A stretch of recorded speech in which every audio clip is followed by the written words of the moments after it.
Wait till everybody gets in here.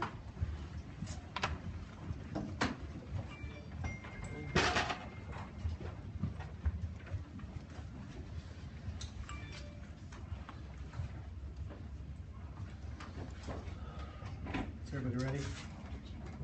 Okay, good afternoon. Before I start, I want to just thank my executive command staff for being up here and our city legal for being up here. Today at 1 p.m. the Austin Police Department held its, what we call our disciplinary review hearing involving former police officer VonTrey Clark, ID 7204. Subsequent to that hearing, we have indefinitely suspended Officer VonTrey Clark from employment in the Austin Police Department. The department and the chain of command have unanimously decided to sustain several charges, administrative charges against Officer VonTrey Clark, which include the following. This is in relation to the issues surrounding the Samantha Dean murder and murder of an unborn child. We have sustained a violation of Austin Police Department Policy 110.4.4, organizational structure and responsibility, i.e. insubordination. Officer Clark was ordered to provide certain financial and telephonic records to investigators of the Austin Police Department and Internal Affairs Division, and he failed to completely provide the documents that he was ordered to provide. Furthermore, Officer Clark has absolutely refused to come in and speak with, most recently, an order he was given to come in and speak to Internal Affairs investigators. We have also sustained a violation of 900.3.3, prohibited associations. This administrative investigation has revealed that Officer Clark has knowingly, willingly, and has a sustained association with known felons and people believed to be involved in criminal activity, which is an absolute violation of departmental policy and expectations of this organization. Lastly, as of the 17th of this month, Officer Clark is considered by this department to be absent without leave, and therefore he has been sustained on a violation of 900.4.3, neglect of duty, absence without approved leave, or AWOL.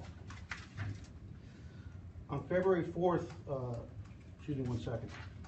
On February 4th, 2015, at about 2 a.m., sadly, a young woman's life was taken and the life of her unborn child. When this department learned of that fact, we made it our top priority. Once we learned that there was an association between Officer Clark and the victim in this case, we made it one of our top priorities to do everything we could within our power to cooperate, because this did not occur in our jurisdiction, to cooperate with the Bastrop County Sheriffs, the Department of Public Safety, Texas Rangers, and the Bastrop County District Attorney.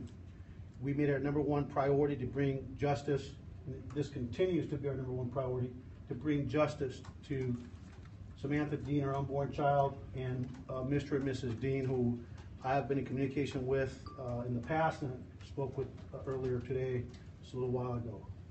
My heart goes out to the Dean family, to Samantha's friends, her colleagues, those that loved her, including members of this department that were close to her and absolutely loved that young woman.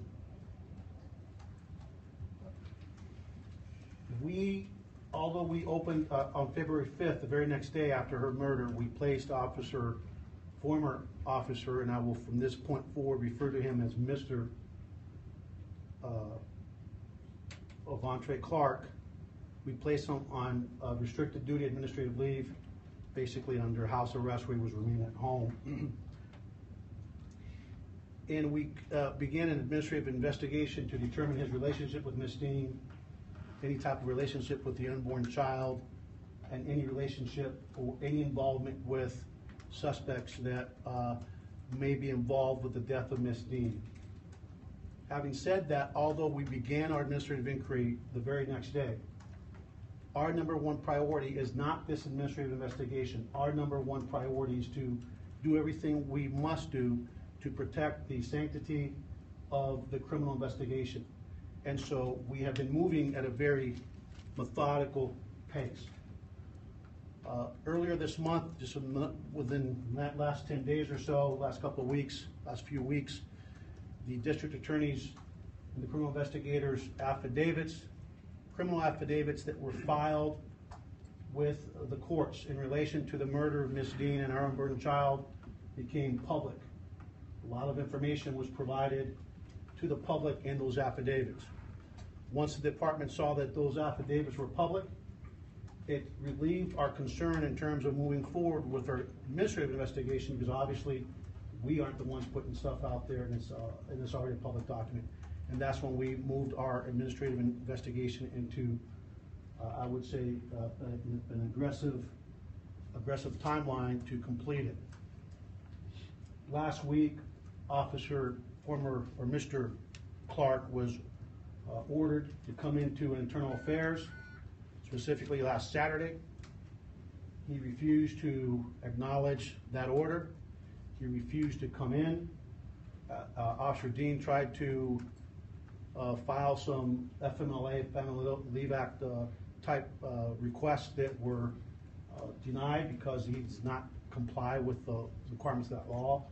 He has been told under numerous means and numerous mediums that he is not allowed to leave, and that he is to come in, and that he is considered to be AWOL because he is absent without leave. Last week, the department learned, actually earlier this week, the department learned that he had left the country. He is last known to have arrived in Jakarta, Indonesia, the city of Jakarta, Indonesia. It's a city of probably about 10 million people. It is a city in a country, or a city in a country that does not have an extradition treaty with the United States. Obviously, this always raises concerns with our department, but I'm convinced that at some point we will see Mr. Clark again within the borders of the United States.